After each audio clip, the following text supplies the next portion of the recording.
The circulatory system, the real love story. The circulatory system is a full-service organization. 1. It makes deliveries, mostly oxygen and nutrients, to cells all over the body. 2. It removes waste, carbon dioxide and other waste from cells all over the body. 3. It connects all cells together. So what is at the heart of the circulatory system? Well, the heart, of course. It's a muscle that looks like this, but because it is so famous for its cool beats, we simply draw it like this. It must have been inspired by Prince. The blood doesn't just go running willy-nilly through the body. There is order.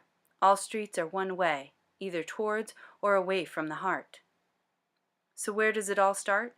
Surprisingly, in the lungs. The blood picks up oxygen and delivers it to the heart.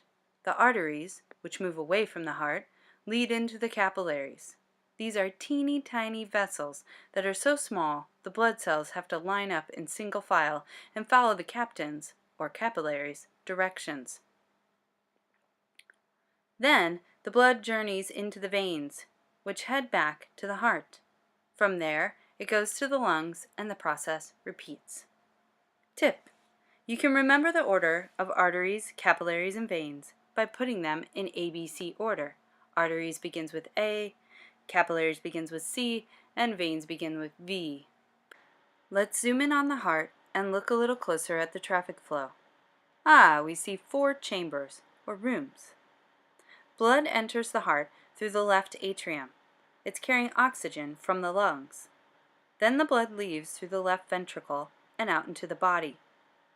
After the blood makes all its deliveries, dropping off oxygen and nutrients and picking up carbon dioxide and waste, it returns to the heart through the veins. It is blue because it lacks oxygen.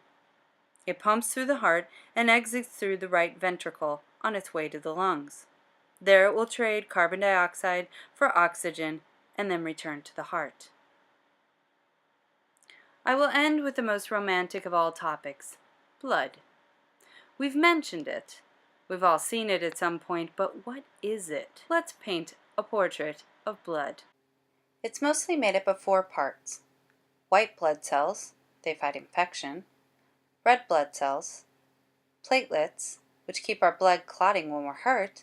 And plasma, the liquid part of blood. All this talk of red blood cells and white blood cells makes me wonder, if there are red and white blood cells, then why isn't blood pink? Next up, the excretory system.